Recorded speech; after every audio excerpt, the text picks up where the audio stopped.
Hello students, welcome to World Student Scope. I am Shweta, your mathematics educator.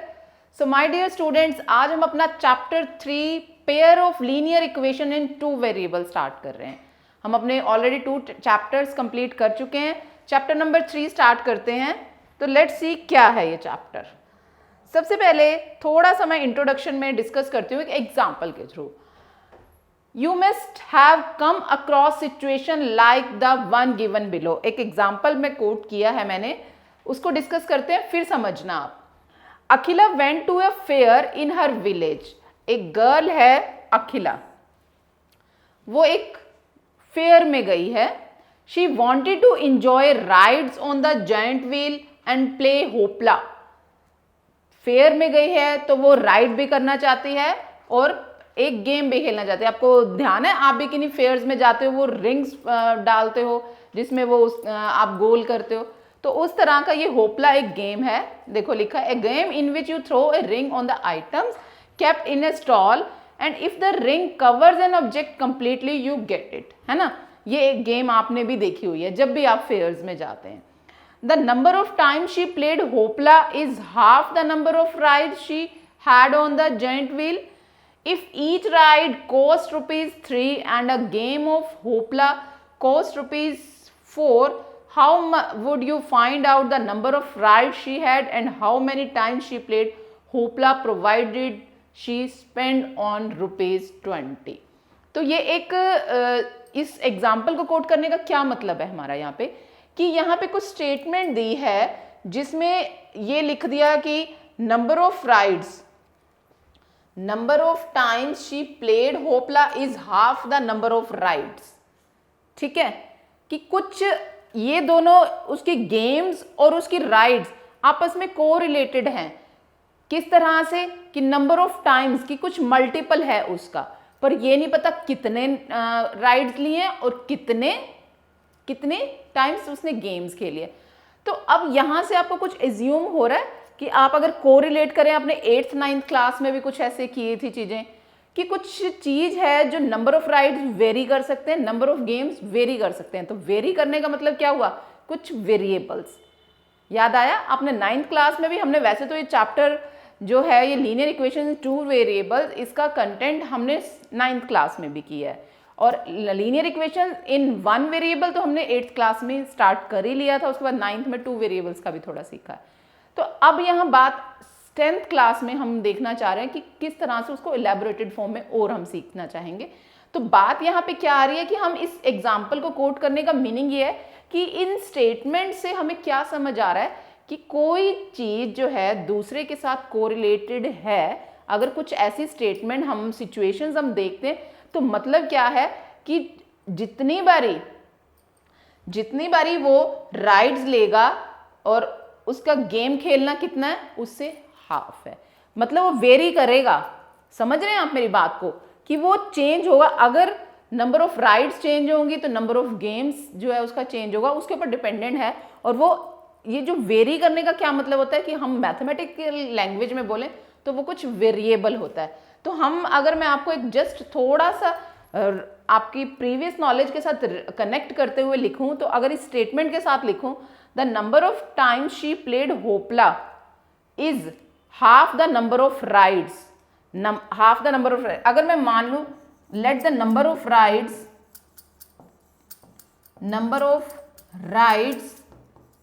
मुझे पता नहीं ना, तो क्या मानते हैं हम x. याद आ रहा है आपको 9th और 8th 9th क्लासेस में भी हमने इस टाइप से किया था. नहीं पता होता तो हम कुछ भी मान लेते थे वेरिएबल. नहीं पता वो x है. और नंबर ऑफ गेम्स जो उसने खेली हैं, प्ले जो उसने किया है, वो y मान लो. है ना, क्योंकि पता वो भी नहीं है, पता वो भी नहीं है. अगर कुछ नहीं पता तो हम उसको कोई वेरिएबल मान लेते हैं x और y. है ना.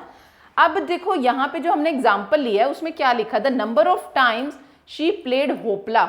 Number of times she played hoopla वो था y. किसके इक्वल कह रहा है वो, is half the number of rides. किसके इक्वल है वो, हाफ द, किसका हाफ करने पे, नंबर ऑफ राइड्स. ठीक है, यहां से आपको देख रहे हो कुछ क्या चीज बन रही है. यहां से एक क्या बन रहा है, एक इक्वेशन है. आपके लिए ये टर्म इक्वेशन कोई नए वर्ड तो नहीं है ना. इक्वेशन वर्ड आपने 8th में भी सीख लिया, 9th में भी सीख लिया, और इवन 2 वेरिएबल्स के बारे में भी सीखा है हमने 9th में। क्या है यहाँ, एक ये y है और एक ये x है, 2 वेरिएबल्स है ना। x भी वेरी करेगा, y भी वेरी करेगा, 2 कांस्टेंट है। कांस्टेंट टर्म्स होती हैं जो भी हमारी लीनियर इक्वेशन, सबसे पहली बात तो लीनियर इक्वेशन है। तो चलो अभी इसको दोबारा हम डिस्कस करते हैं। दूसरी बात उसने क्या कहा, इफ ईच राइड कॉस्ट ₹3, एक राइड का कितने हैं, 3 रुपीज हैं, तो x राइड्स के कितने हो जाएंगे, 3x रुपीज, है ना। और होपला गेम खेलने के, एक गेम खेलने पे 4 रुपीज लगते हैं। अगर उसने y टाइम्स खेली हैं तो यानी कि 4y हो जाएंगी, 4y उसके पैसे लगेंगे। वो कह रहा है कि टोटल उसने 20 रुपए खर्च किए, यानी ये राइड्स लेने में प्लस ये गेम खेलने में उसने इक्वल टू 20 रुपीज खर्च किए। आ रही है बात समझ में। अब यहां से ये देखो, एक बनाया आपने y is equal to 1/2x, मैं आगे नेक्स्ट स्लाइड पे लिखती हूं, y is equal to 1/2x लिखा आपने, और एक उस एग्जाम्पल से बनाया 3x plus 4y is equal to 20, है ना। ये जो अभी हमने क्वेश्चन को एग्जाम्पल एक लिया उसके हिसाब से ये बना। तो अब आप ये बताओ कि क्या लग रहा है आपको, ये क्या चीज बनी है, ये लीनियर इक्वेशन है। सबसे पहले तो हम ये कहेंगे जो हमारा चैप्टर का नाम है, क्या हम उस तक पहुंच पा रहे हैं।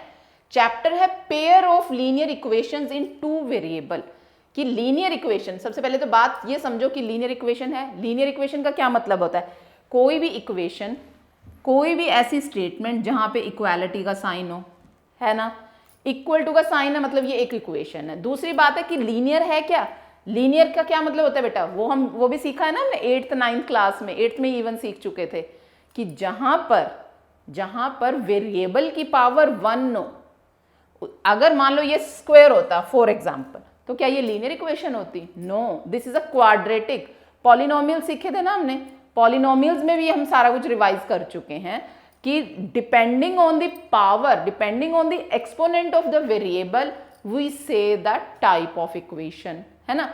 अगर इस 1 है पावर तो लीनियर है, 2 है तो क्वाड्रेटिक है, 3 है तो क्यूबिक इक्वेशन है ना, उसके अकॉर्डिंगली। पर हमारा ये चैप्टर किसके ऊपर है, लीनियर इक्वेशन के ऊपर है, तो ये हम सिर्फ लीनियर इक्वेशंस को ही इसमें डिस्कस करेंगे। तो लीनियर इक्वेशन का क्या मतलब हुआ, जिसमें x और y की पावर 1 है। फर्स्ट इक्वेशन में देख रहे हैं वहां x और y की पावर 1 है।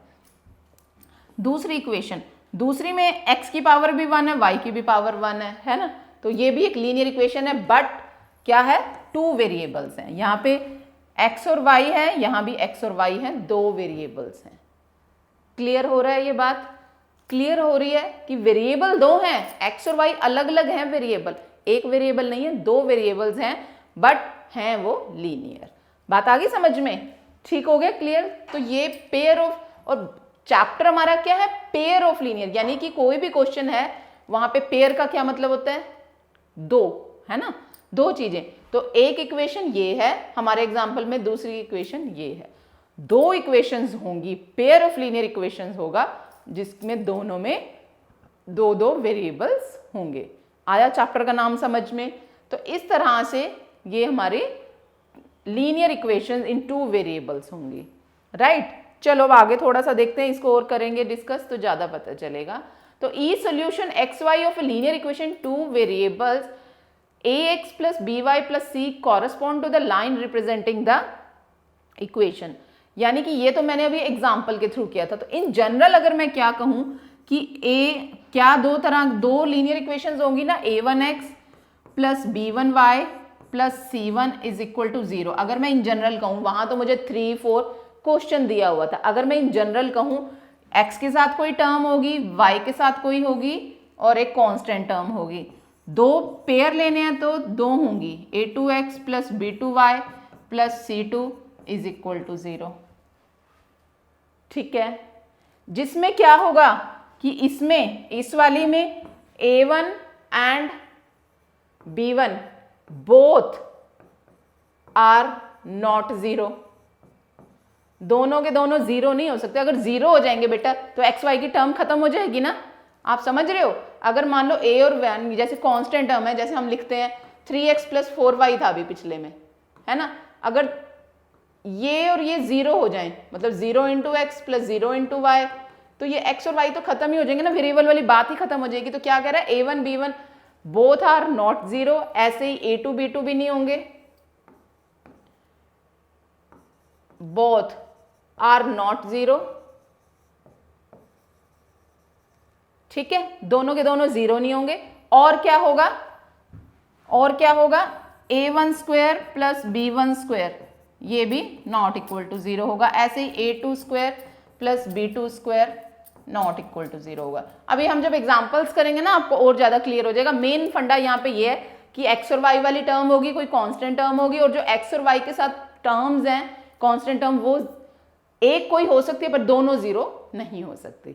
तो ये लीनियर इक्वेशंस की बात है। अभी हम और एग्जांपल्स करते हैं, तो लेट्स सी। तो देखिए क्या है एग्जांपल, कि let us take the example given in the section 3.1। Section 3.1 का मतलब जो अभी हमने जब चैप्टर स्टार्ट किया, मैंने आपको कहा था ना कि एक सिचुएशन में एग्जांपल के थ्रू शुरू करते हैं, तो उसमें था ना कि Akhila went to a fair in her village, कि अपने ही विलेज में वो एक फेयर में गई, जहां उसका लिखा हुआ था, क्या लिखा हुआ था, कि वो वहां पे राइड्स भी लेती है और गेम होपला भी खेलती है। तो उसके अकॉर्डिंगली जो मैंने एक स्टेटमेंट बनाई थी, याद है अभी अभी, देखो ये बना के हटे हम, ये बनाई थी कि क्या क्या था, कि नंबर ऑफ राइड्स उसने ली थी x, और नंबर ऑफ टाइम्स जो उसने गेम्स खेली थी वो y। वहां से हमने ये कंडीशन बनाई थी y is equal to 1/2x और 3x plus 4y is equal to 20, यही बनाई थी ना। तो यही एग्जाम्पल हम लेके चल रहे हैं। आपका बुक में चैप्टर में जो एग्जाम्पल्स दिए हुए हैं, एग्जाम्पल नंबर 1 वही का है कि जो एग्जाम्पल आपने वहां स्टार्टिंग में डिस्कस किया है उसी को ही एल्जेब्रिकली शो करो। एल्जेब्रिकली वही था जो अभी हमने लिखा कि y is equal to 1/2x, और जो दूसरी स्टेटमेंट बनाई थी हमने अभी, क्या बनाई थी, 3x plus 4y is equal to 20, यही दो बनाई थी। ये होता है रिप्रेजेंट करने का मतलब, एल्जेब्रिकली हम ये रिप्रेजेंट किया, this is algebraically. What about graphically, graphically means नाम से समझ आ रहा है कि ग्राफ पर शो करो, ठीक है। तो अब हम ग्राफिकली इस सिचुएशन को कैसे शो करेंगे। सबसे पहले देखो, इस चीज को हमें एक लीनियर इक्वेशन बनानी है। तो देखो ये y जो यहाँ पे डिनोमिनेटर में है, इसको मैं लेफ्ट में ले जाऊं, उधर जाके मल्टीप्लाई हो जाएगा, क्या बनेगा, देखो 2y is equal to x, यही बनेगा। अब देखो, अब हम जो वेरिएबल्स हैं उसको एक ही साइड कर लेते हैं। तो अगर मैं इसको भी यहां ले आऊं तो क्या बन जाएगा, x minus 2y is equal to 0, और दूसरी स्टेटमेंट हमारे पास ये इक्वेशन नंबर 1 है। दूसरी इक्वेशन है 3x plus 4y is equal to 20, ये इक्वेशन नंबर 2 है, ठीक है। अब ये जो दो इक्वेशंस हैं इसको हमें ग्राफिकली शो करना है, तो इसका कैसे करते हैं बेटा, देखो for equation 1, for equation 1, equation 1 के लिए आपको एक टेबल बनाना पड़ेगा। कैसे टेबल बनेगा, ये देखो आपने कैसे बनाना है, ये एक टेबल बनाना है, ऐसे यहां लिखोगे x, यहां लिखोगे y। x y लिखने का क्या मतलब है कि हमने ये पढ़ा ना कि x और y एक दूसरे के ऊपर डिपेंडेंट है। अगर x की जो वैल्यू होगी उसके ऊपर डिपेंड करेगी y की, या y की फिल करोगे तो x की, दोनों एक दूसरे के ऊपर डिपेंडेंट है। तो देखो कैसे डिपेंडेंट है, x minus 2y is equal to 0 है। सपोज करो मैं यहां लिख रही हूं इसको, x minus 2y is equal to 0 है, ठीक है। आप यहाँ पे कोई भी रेंडमली कोई भी वैल्यूज चूज करनी है आपने। सपोज करो मैंने ले लिया x की वैल्यू 0 ले ली, क्या ले ली आपने, कॉरस्पॉन्डिंग यहाँ लिखना भी है, x की वैल्यू आपने 0 ली है। ध्यान से समझना कि कैसे ये टेबल बनाना है, फिर हम उसको ग्राफ पे शो करेंगे। x की वैल्यू 0 ली है तो y की वैल्यू क्या होगी, देखो x 0 किया, फिर minus 2y is equal to 0, 0 उधर जाएगा 0 ही बन जाएगा, minus 2y is equal to 0, और y ये 2 हटाना पड़ेगा। जब भी हमने निकालना होता है वेरिएबल की वैल्यू, 8th क्लास से सीखते आ रहे हैं हम, तो क्या होगा, y को अकेला करना है, बाकी सारी चीजें वहां से हटा दो, तो ये क्या हो जाएगा, y भी 0 आ जाएगा, y की वैल्यू भी 0 आ जाएगी, है ना। अब देखो, अब रैंडमली कुछ भी और मैंने कहा है कि लेते हैं। सपोज करो मैं x की वैल्यू 2 ले लूं, x minus 2y is equal to 0 है। कुछ भी आप 1 भी ले सकते हो, मेरे को ऐसी माइंड में आया कि 2 ले लेती हूँ, चलो 2 ले लिया। x इज इक्वल टू 2 ले लिया, minus 2y is equal to 0। और वैसे मैं अभी आपको बताऊंगी भी कि मैंने ये क्यों लिया। 2 1 भी ले सकते थे, 2 भी ले सकते हैं, कुछ भी ले सकते हैं, रैंडमली कोई भी वैल्यूज लेनी है। x की वैल्यू आपने 2 ली। अब देखो यहाँ से निकालना तो y है ना, तो हमें क्या करना पड़ेगा, बाकी सारे y को एक तरफ रख के बाकी सारी चीजें उसके पास से जितनी भी हैं हटानी है। सबसे पहले तो इस 2 को हटाओ, माइनस 2y राइट में जाएगा, ये माइनस का हो जाएगा। अब देखो y की यहाँ से निकालनी है, तो जो माइनस 2 इसके साथ बैठा है इसको भी राइट में ले जाते हैं। वहां जाके ये क्या हो जाएगा, यहाँ मल्टीप्लाई है, राइट में जाके डिवाइड, माइनस 2 डिवाइड में माइनस 2 आ गया 1, है ना। तो यानी कि जब हमने x की वैल्यू 2 ली तो y की वैल्यू 1 आई। ठीक है, दो दो ही वैल्यूज ले लो, ये सफिशिएंट है अभी। ठीक है, तो इस तरह से अब आपने एक बात देखी कि मैंने आपको कहा था कि मैंने ना 2 ली x की वैल्यू, अगर मैं 1 ले लेती, ले वो भी सकते थे 1 भी, यहाँ पे जो वैल्यू आती वो कुछ फ्रैक्शन आ जाती है ना, 1/2 या कुछ इस टाइप से आ जाती, 1/2, है ना। तो इसको करने से मुझे ये हुआ कि मुझे कंप्लीट होल नंबर मिल गया। ठीक है,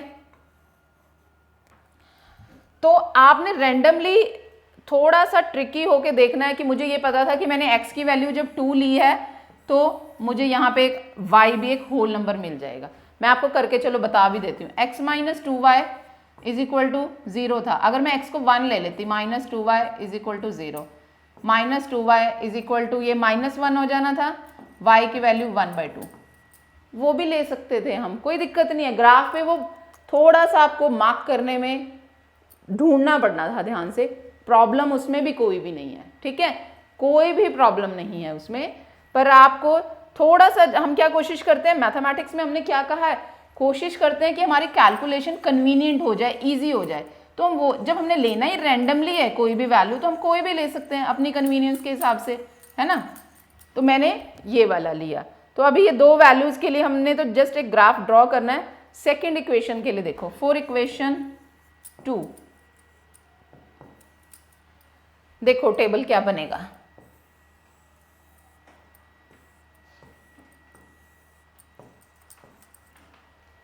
इक्वेशन है 3x plus 4y is equal to 20।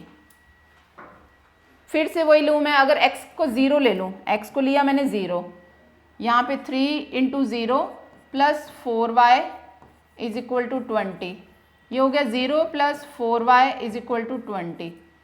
अब यहाँ से देखो 4y is equal to 20, y is equal to 20/4, यानी y की वैल्यू आ गई 5, है ना। ऐसे ही सॉल्व करेंगे।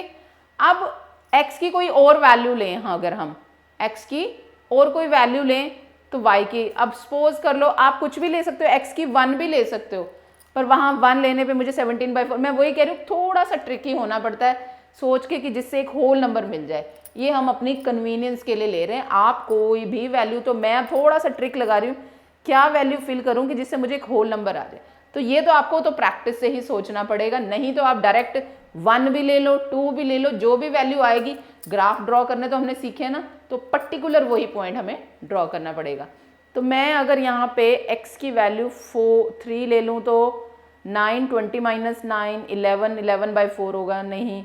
अगर मैं 4 ले लूँ 12, 4 लेने से कुछ मुझे ईजी हो जाएगा।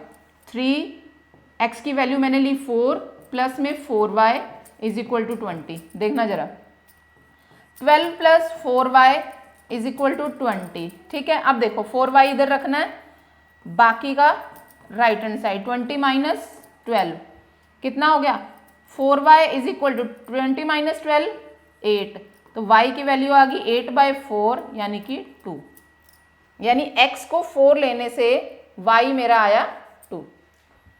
ठीक है, तो ये 2 इक्वेशन से हमने सॉल्यूशन निकाले, इस पर्टिकुलर सॉल्यूशन। अब ये सॉल्यूशन का क्या मतलब बेटा, कि x और y की इन वैल्यूज के लिए ये इक्वेशन सेटिस्फाई होगी।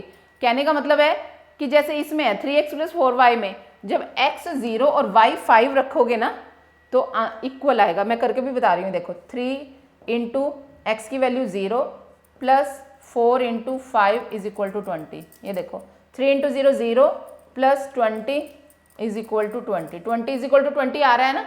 तो ये एक तरह से सॉल्यूशन है और हम निकालते कैसे, कोई भी रैंडम वैल्यूज के लिए, ठीक है। तो ये सॉल्यूशन अब हमने ग्राफिकली चेक करना है कि क्या किस तरह से होता है। ये आपने सबने देख लिया। अब ग्राफ ड्रॉ करने से पहले मैं इसको इरेज करूंगी, आप ये नोट कर लो, मैं टेबल थोड़ा सा जरा ऊपर बना रही हूँ, ठीक है, सो दैट कि जब हम टेबल यहाँ लिखे होंगे तो ग्राफ बनाना ईजी हो जाएगा। 0 0 2 1, दूसरा टेबल मैं यहाँ बना रही हूँ, ठीक है। ये किसका टेबल है, x minus 2y is equal to 0 का टेबल है, और ये 3x plus 4y is equal to 20 वाला टेबल है। x y 0 5 4 2, ठीक है। अब मैं इसको इरेज कर रही हूँ सो दैट कि हम यहाँ ग्राफ बना सकें।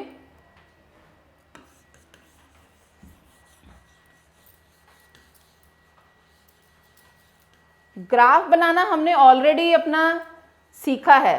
क्या होता था उसमें, याद है कुछ है आपको? 2 एक्सिस होती थी, एक्स और वाई। कौन कौन सी? 2 एक्सिस, एक्स और वाई दोनों एक दूसरे के परपेंडिकुलर होती थी। चलो एक बार ये हमारा रिकॉल हो जाएगा जब हम इसका ग्राफ बनाएंगे।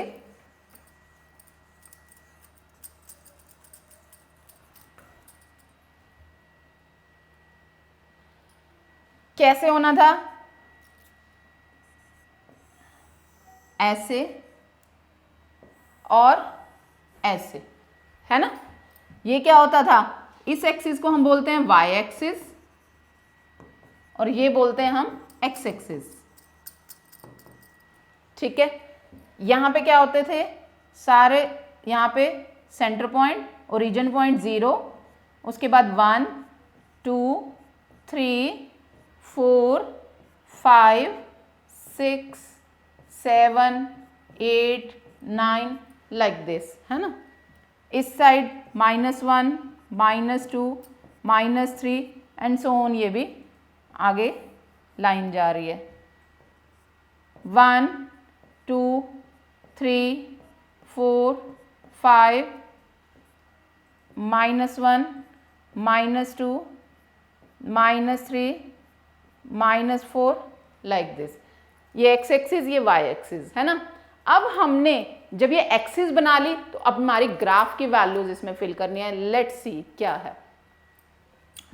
x 0 है तो y 0, x क्या है 0, y भी 0 है, यानी कि ये वाला पॉइंट, ठीक है।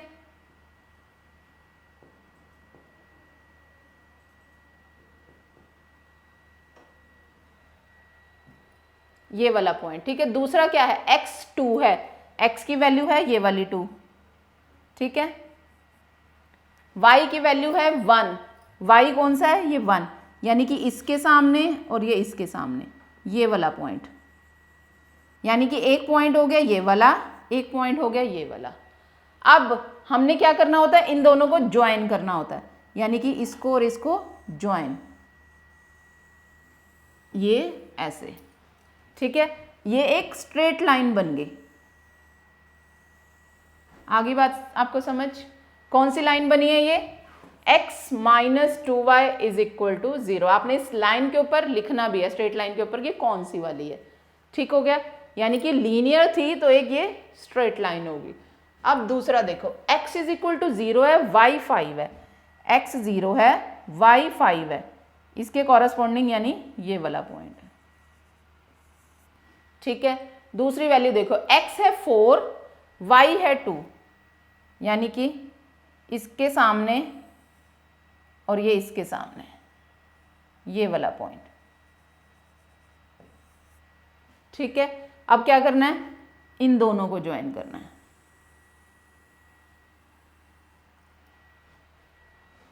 ठीक हो गया। यानी कि इसका ये वाला, ये क्या था हमारा, दोनों लाइन, ये वाली लाइन कौन सी होगी, 3x plus 4y is equal to 20 था, है ना। आगे बात, एक लाइन ये वाली और एक लाइन ये वाली, दोनों स्ट्रेट लाइंस थी जो दोनों को यहाँ पर कट कर रही हैं। ठीक है, इस क्वेश्चन में जस्ट आपको इतना कहा था कि उसको अलजेब्रिकली लिखो और उसको फिर ग्राफिकली शो करो। अभी इससे आगे कैसे इसके सॉल्यूशन हमने ग्राफ पे फाइंड करने होते हैं वो अभी हम आगे सीखेंगे। अभी के लिए स्टार्टिंग में सिर्फ आपको इतना कहा गया है कि इसको ज्योमेट्रिकली ग्राफिकली शो करो, तो हमने इसको ज्योमेट्रिकली ग्राफिकली ग्राफ भी बना के शो कर दिया। ठीक है, तो इस तरह से ग्राफ बनता है। जैसे हमने ये दो वैल्यूज लिए, आप और भी ले सकते हो, ये मैंने आपको दिखाया था कि किस तरह से और कोई वैल्यू होगी वो भी बीच में आएगी तो उनको ज्वाइन करना है। ठीक है, जस्ट उन पॉइंट्स को ज्वाइन करना है, दैट्स इट। क्लियर हो गया है ये कैसे बनना था ग्राफ? ठीक है, आप नोट कर लें, फिर हम अपना अगला एग्जाम्पल देखते हैं। अब देखो एग्जाम्पल नंबर 2 क्या है। Romila went to a stationery shop and purchased 2 pencil and 3 eraser for ₹9. Her friend Sonali saw the new variety of pencils and eraser with Romila and she also bought 4 pencil and 6 eraser of same kind of ₹18. Represent this situation again algebraically and graphically. सबसे पहले तो क्या करते हैं हम, जो भी statement questions हैं उनको सेंटेंस बाय सेंटेंस पढ़ते हैं, वन सेंटेंस पढ़ते जाते हैं और उसको अपनी कॉपी पे नोट करना है, सब मैस नहीं करना। ठीक है, पहली बात क्या है कि रोमिला है girl. Romila went to a shop, कि स्टेशनरी शॉप पे गई है, उसने 2 पेंसिल्स और 3 इरेजर्स लिए हैं। ठीक है, और टोटल पैसे खर्च किए 9 रुपीज़। अब मुझे एक बात बताओ, आप अगर मैंने ही ऐसे इन जनरल कह दिया कि कोई भी स्टूडेंट है 2 पेंसिल लेके आया और 3 इरेजर लिए, टोटल 9 रुपीज़ दिए हैं, एक पेंसिल कितने रुपए की थी, एक पेंसिल कितने की थी और एक इरेजर कितनी थी, टोटल पैसे पता हैं कि 9 रुपीज़ दिए हैं, ये पता है 2 पेंसिल ली हैं और 3 इरेजर लिए, किस रेट पे लिए हैं, एक इरेजर का क्या रेट था, एक पेंसिल का क्या रेट था, नहीं पता ना। जो चीज़ नहीं पता हम उसको क्या करते हैं, एज्यूम करते हैं। So Romila purchased a pencil for ₹X। ठीक है, तो टोटल कितना एक्सपेंड किया पेंसिल्स पे, टोटल एक्सपेंड ऑन पेंसिल्स कितना हो गया, 2x। ठीक है, इरेजर के लिए Romila purchased an eraser for ₹Y। ठीक है, और कितने,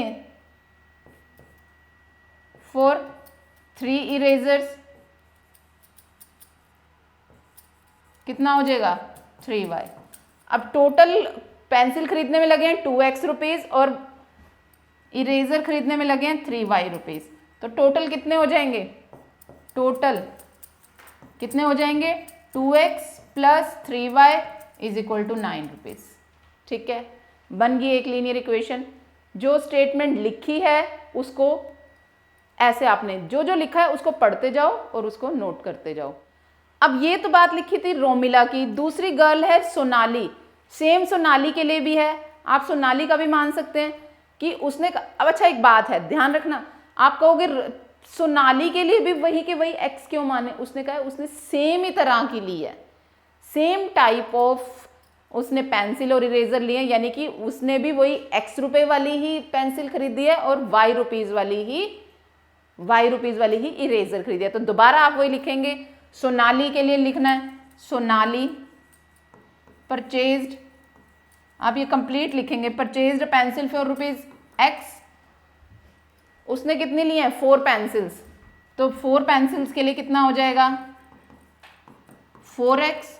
इरेजर्स कितनी ली हैं उसने, वो भी y कर लो, और कितनी इरेजर्स हैं, 6 इरेजर्स। ये कंप्लीट आपने जैसे उसके लिए लिखा है इसके लिए भी लिखना है, 6 इरेजर के लिए हो गया 6y। टोटल कितने पैसे खर्च किए उसने, 4x plus 6y is equal to कितने रुपीज़, 18 रुपीज़। ठीक है, 18 रुपीज़। आगे ये बात समझ में क्लियर है? तो यानी ये 2 इक्वेशंस बन गई हैं। ये हमारी इक्वेशन नंबर 1 कर दो, ये इक्वेशन नंबर 2 कर दो। तो एल्जेब्रिकली ऐसे ही, ये जब हमने इसको एक्स वाई की टर्म्स में कह दिया, ये हमने एल्जेब्रिकली सिचुएशन को लिख लिया। तो कौन कौन सी इक्वेशन बनी, 2x plus 3y is equal to 9 और दूसरी बनी 4x plus 6y is equal to 18। ठीक हो गया, क्लियर है? इसको मैं इरेज कर दूं। अब हम इसको ग्राफिकली शो करेंगे कि ग्राफ पे ये कैसे आएगा। ग्राफ बनाने के लिए हमें फिर से वही इन दोनों इक्वेशंस की पहले तो वैल्यू सॉल्यूशंस देखने पड़ेंगे, वही टेबल बनाना पड़ेगा। तो टेबल बनाते हैं पहले हम, मैं इसको इरेज कर लेती हूँ।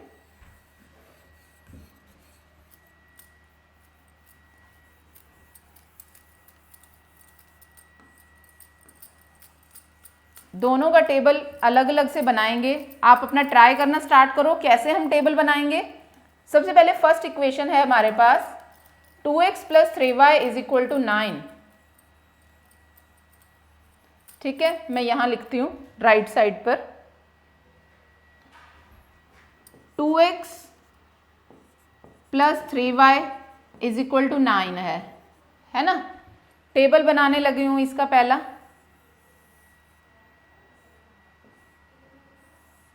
x है, y है। x की वैल्यू वही, पहले आप वही लिख लो, 0 ले लो। अगर x की वैल्यू 0 लो, ठीक है, क्या होगा जब x की वैल्यू 0 लोगे, फिल करो यहाँ पे जरा आप सब। यहाँ पे कितना हो जाएगा, 2 into 0 plus 3y is equal to 9। ये तो 0 होगी, तो 3y इज इक्वल टू 9 और 3 उधर जाएगा, डिवाइड होगा, तो y इज इक्वल टू 9/3। इतना तो आपको सबको सॉल्व करना आता है ना। y की वैल्यू आ गई 3। अब x की वैल्यू कुछ लें, अगर हम क्या लें कि x की वैल्यू सपोज करो मैंने 3 ले ली। अगर x की वैल्यू 3 ले ली तो क्या बनेगा, 2 multiply 3 plus 3y is equal to 9।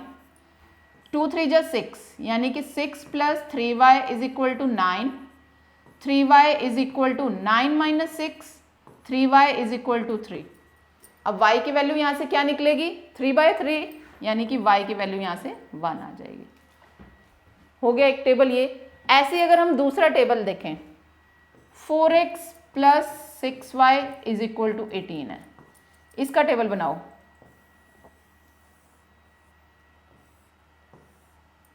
फिर से वही x और y।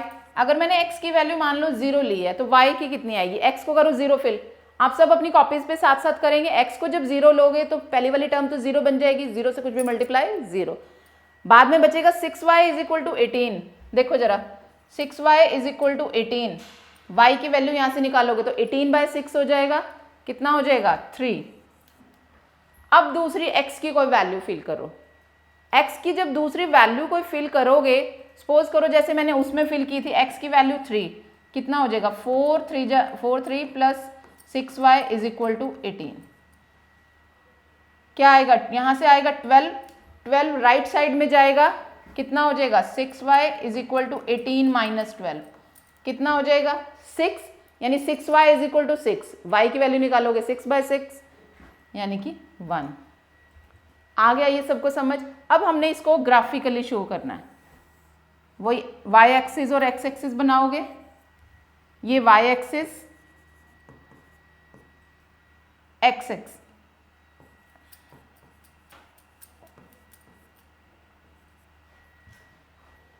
ठीक है, 0 1 2 3 4 5 6 7 8, 1 2 3 4।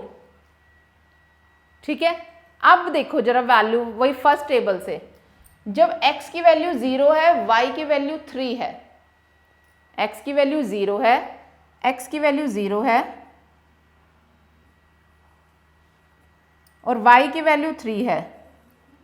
x 0 है तो y 3 है, यानी कि ये वाला पॉइंट। आ रही है आपको बात समझ में? x 0, y की वैल्यू 3। ये वाला पॉइंट, ठीक है। दूसरी वैल्यू फिल करो, x की वैल्यू 3 है, y की वैल्यू 1 है, y के कॉरस्पॉन्डिंग x की वैल्यू ये वाली, यानी ये पॉइंट आएगा। एक ये पॉइंट हो गया, ये पॉइंट, दोनों को क्या करना है हमने, ज्वाइन करना है। देखो जरा ज्वाइन करो, होगी एक स्ट्रेट लाइन। दूसरी से करो, x की वैल्यू 0 है, एक ये वाली स्ट्रेट लाइन होगी। दूसरी करो, x is equal to 0, y is equal to 3, same point आ गया। अगले वाले में x is equal to 3, y is equal to 1, again यही पॉइंट आ गया। यानी कि दोबारा अगर आप करोगे, यही की यही लाइन इसी के ऊपर ही कोइंसाइड कर रही है, दोबारा भी हम इसी के ऊपर ही आ रहे हैं, सेम लाइन। आप कहोगे ये क्या ठीक है?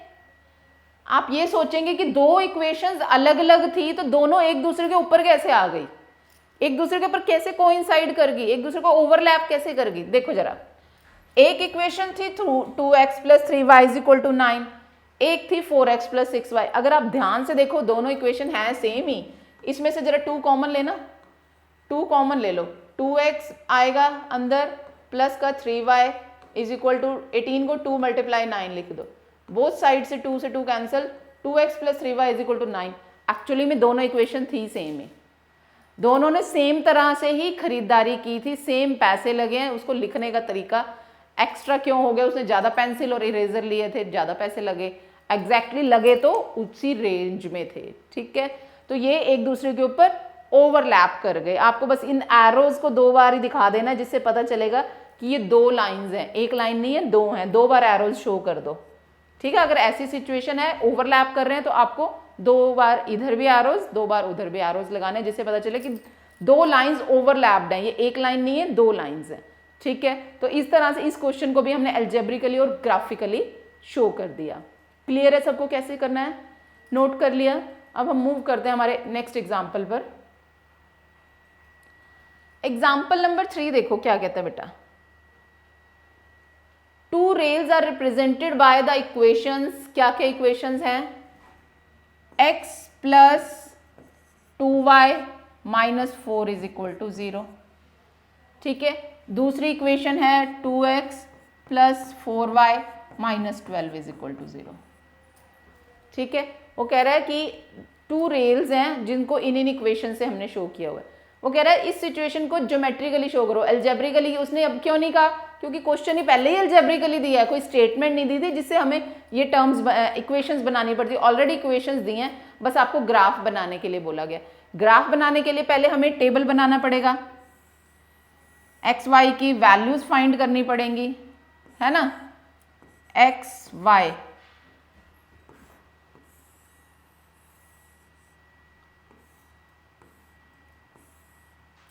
X y. अब यहां से फिर से वही देखो, x को अगर आप 0 फिल करते हो, मैं यहां पे कर रही हूं इसको, x को अगर आप 0 फिल करते हो, सबसे पहले मैं लिख रही हूँ फॉर एनी x की वैल्यू 0 के लिए x को 0 डाल दो, बाकी को as it is. 2y minus 4 is equal to 0, ये तो 0 ही हो गया। 2y माइनस 4 उधर जाके ये प्लस का 4, यहाँ से y की वैल्यू निकालो 4/2, यानी कि y की वैल्यू आ गई 2, ठीक है। y की वैल्यू आ गई 2। अब x की वैल्यू हम कुछ भी सपोज करो 2 फिल कर देते हैं, x की वैल्यू 2, y को ऐसे ही रहने दो, 2y minus 4 is equal to 0, ठीक है। क्या हो गया ये 2y minus 4 plus 2 plus minus minus, यानी कि माइनस के 2 is equal to 0। 2y is equal to, ये जो माइनस का 2 है राइट में जाके प्लस का 2 प्लस का 2, y इज इक्वल टू 2/2 1, यानी ये आ गई वैल्यू 1, ठीक है। अब इसके लिए निकालो जरा, अगर हम x की वैल्यू 0 फिल करें, x को किया 0 फिल, क्या बनेगा 2 इंटू 0, वो तो 0 ही हो जाएगा। 0 plus 4y minus 12 is equal to 0, 4y is equal to minus का 12 राइट साइड जाके प्लस का 12 प्लस का 12, y इज इक्वल टू 12/4, यानी कि 4 3 जा 12, वैल्यू आ गई 3। अब x की कोई और रेंडमली कोई भी वैल्यू फिल करो, x की वैल्यू रेंडमली फिल करो, सपोज करो मैं वही 2 फिल कर देती हूँ, क्या हो जाएगा 2 इंटू 2 प्लस 4y माइनस का 12 है उधर जाके प्लस का 12, कितना हो गया ये 4 plus 4y is equal to 12। अब ये 4 जो है राइट में ले जाऊं, क्या हो जाएगा 4y is equal to 12 minus 4, 4y is equal to 8, y is equal to 8/4 यानी कि 2, ये आ गया 2। ठीक है, तो ये हमने दो दो वैल्यूज फाइंड कर ली। अब क्या करते हैं हम, इसके बाद ग्राफ ड्रॉ करते हैं। ग्राफिकली कहा था ना शो करने को, तो ये 0 ओरिजिन पॉइंट, 1 2 3 4 5 6 7 8 9, कितने भी डिपेंडिंग कि हमने कितने सॉल्यूशन देने हैं, 1 2 3 4 -1 -2 -3 -4, ये y एक्सिस, ये x एक्सिस, ये अगेन y एक्सिस और ये x एक्सिस, -1 -2 -3। ठीक है, ये तो हमने अभी हमारी एक्सिस बना दी। अब हमने जो वैल्यूज फाइंड करी हैं उसको फिल करते हैं। कुछ नहीं, देखते जाओ और उसमें मार्क करते जाओ। x की वैल्यू 0 है तो y की कॉरस्पॉन्डिंग है 2, यानी कि ये वाला पॉइंट, ये वाला पॉइंट।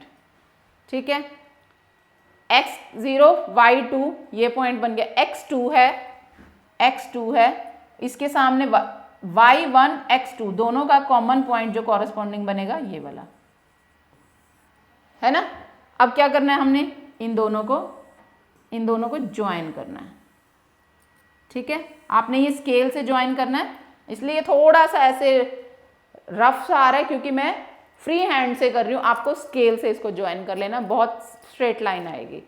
ठीक है, तो इस लाइन के ऊपर हम लिख देंगे, ये कौन सी लाइन है, x + 2y - 4 is equal to 0, ये वाली लाइन है।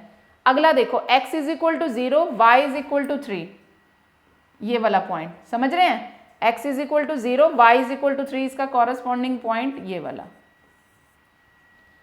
x is equal to 2, y is equal to 2, x is equal to 2, y is equal to 2, यानी कि ये वाला पॉइंट, इसके सामने और इसके सामने ये वाला है ना, देख रहे हो, x2 y2 ये वाला पॉइंट। अब आपने इन दोनों को भी ऐसे मिला देना। देखा आपने, पहला एग्जाम्पल किया था, उसमें क्या हो गया था, एक दूसरे के ऊपर कट कर गए थे, वो इंटरसेक्ट बोलते हैं उसको। एक सेकंड एग्जाम्पल किया, एक के ऊपर ओवरलैप कर गया, जिसको कोइंसाइड बोलते हैं। इसमें कहीं कट ही नहीं हो रहे, इंटरसेक्ट नहीं हो रहे, ओवरलैप नहीं हो रहे, कोइंसाइड मतलब नहीं हो रहे, तो ये बिल्कुल पैरेलल, इसको हम बोलते हैं पैरेलल। ठीक है, तो ये कौन सी लाइन थी, 2x + 4y - 12 is equal to 0। आ गया समझ? तो इस तरह से ये दो स्ट्रेट लाइंस बन गई। तो pair of two linear equations हमें ग्राफिकली भी दो स्ट्रेट लाइंस देते हैं। तो हमने 3 एग्जांपल्स किए, तीनों में डिफरेंट केस बने, या तो वो एक दूसरे को कट कर रहे थे, इंटरसेक्ट कर रहे थे, या ओवरलैप कर रहे थे, कोइंसाइड कर रहे थे, या कट नहीं कर रहे, पैरेलल जा रहे हैं। आ गया समझ? इसी के अकॉर्डिंगली अभी हम आगे भी जब नेक्स्ट टॉपिक्स करेंगे, एक्सरसाइज करेंगे, तो उसमें सॉल्यूशंस भी फाइंड करेंगे। अभी हमने ज्योमेट्रिकली ग्राफ बनाना सीखा है। ठीक है, तो इस तरह से हम इसका ग्राफ बना सकते हैं। सबको क्लियर है? आया सबको समझ? नोट कर लिया? ओके।